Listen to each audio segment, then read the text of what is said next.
सहयोगियों के लिए एक महत्वपूर्ण दिन है, क्योंकि ईसा मसीह ने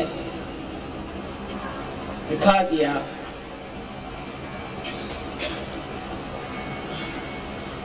कि मानव का उत्थान हो सकता और उस उत्थान के लिए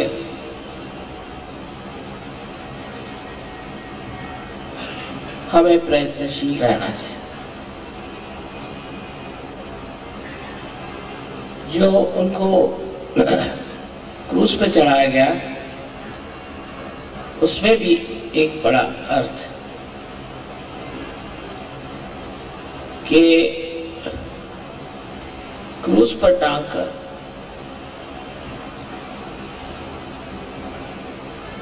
उनकी हत्या की गई और क्रूस आज्ञा चक्र पे एक स्वस्तिक का ही स्वरूप है, उसी पर टांग करके और ईसा मसीह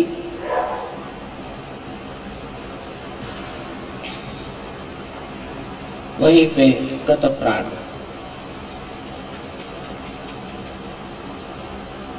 उस वक्त उन्होंने जो बातें कही उसमें से सबसे महत्वपूर्ण बात ये थी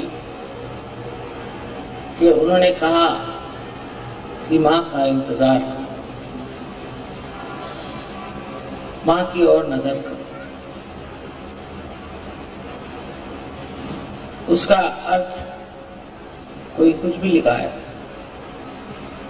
पर दिखाई देता है कि उन्होंने ये बात कही कि मैं तुम्हारे लिए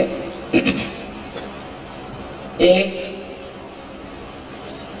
ऐसी शक्ति भेजूंगा जिसके 3 अंगों त्रिगुणात्मक हो, और उसका वर्णन बहुत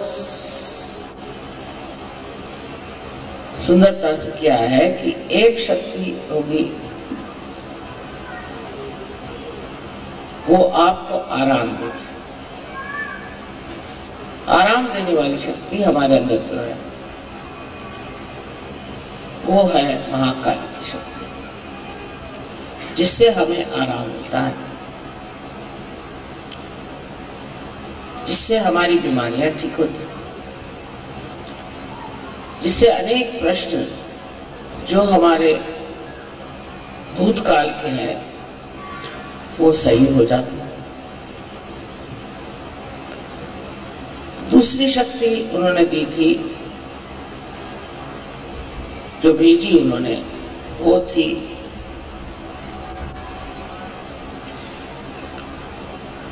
महासरस्वती। सो महासरस्वती उन्होंने काउंसलर का, माने जो आपको समझाएगी, उपदेश करेगी, जैसा वर्णन योग निरूपण कराएगी।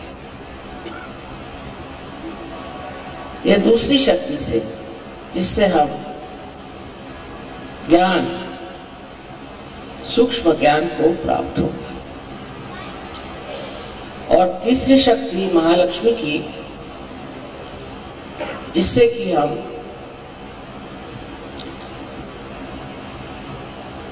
अपने उत्थान को प्राप्त होंगे, रिडम्पशन। इस प्रकार 3 शक्तियों की उन्होंने बात की थी।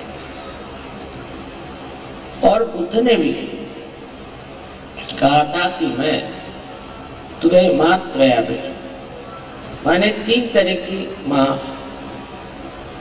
3 तरह की माता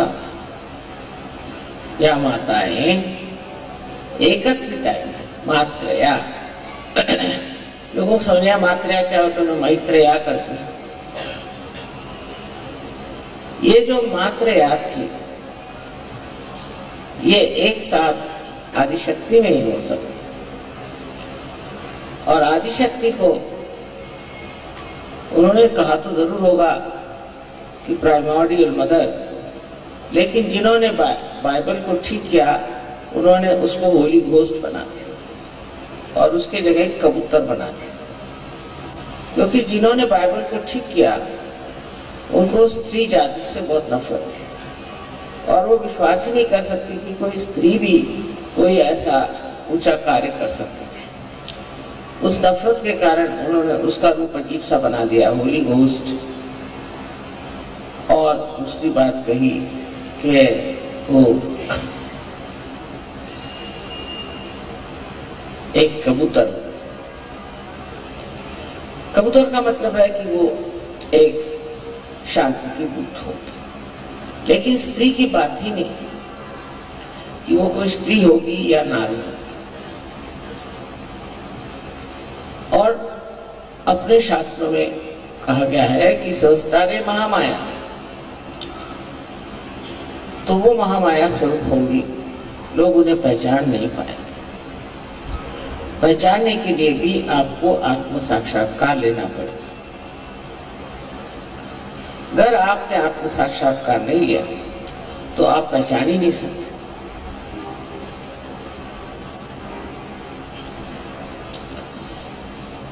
अपने जीवनी में उन्होंने जितना खुलकर कह सकते कहा, न जाने उसमें से कितनी बातें इन्होंने बताई और कितनी नहीं बताई और छिपाई, तो भी कुछ कुछ सब उसमें प्रकटित है, उसको वो नहीं बदल सके। सहयोग के लिए ईसा मसीह का आना बहुत जरूरी था। वो स्वयं एक चिर बालक है और ये तो अब सिद्ध हो गया कि वो गणेश का अवतरण है। गणेश का अवतरण संसार में एक ही बार हुआ और वो ईसा मसीह के रूप में। इन तीनों का कार्य, जिसे हम कह सकते हैं बुद्ध, महावीर और ईसा मसीह, जिस स्तर पे हुआ वो स्तर तपस्या का, और इसलिए मूर्धा में, यहाँ विराट के मूर्धा में इन्होंने कार्य किया और तीनों कार्य में तपस्या का वर्णन कि मनुष्य को तपस्या करनी चाहिए और तपस्या करके ही वो आज्ञा चक्र को भेद सकता है और बाहर जा सकता है।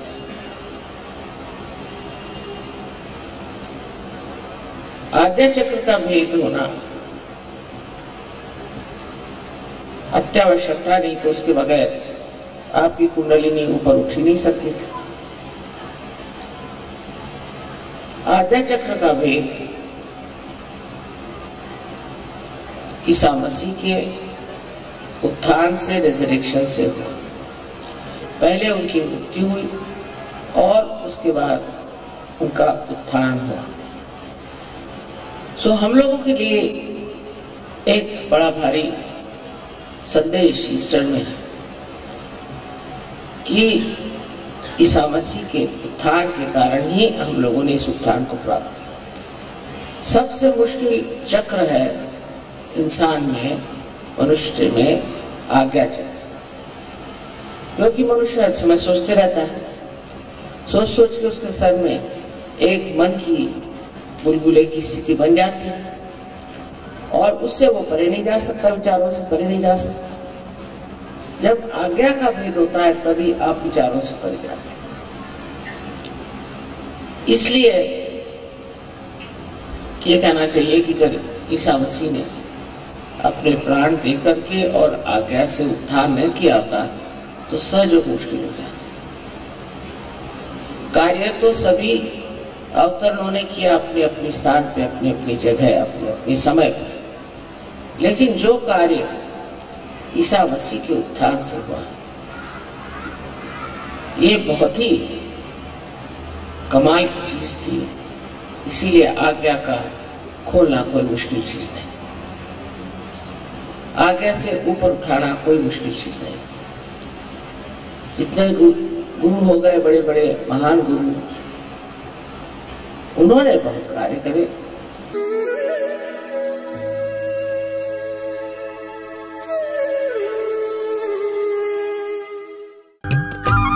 सब्सक्राइब कीजिए कुंडलिनी जागरण को और प्रेस कीजिए बेल आइकन को, जिससे कि आपको मिल सके हमारी लेटेस्ट वीडियो सबसे पहले।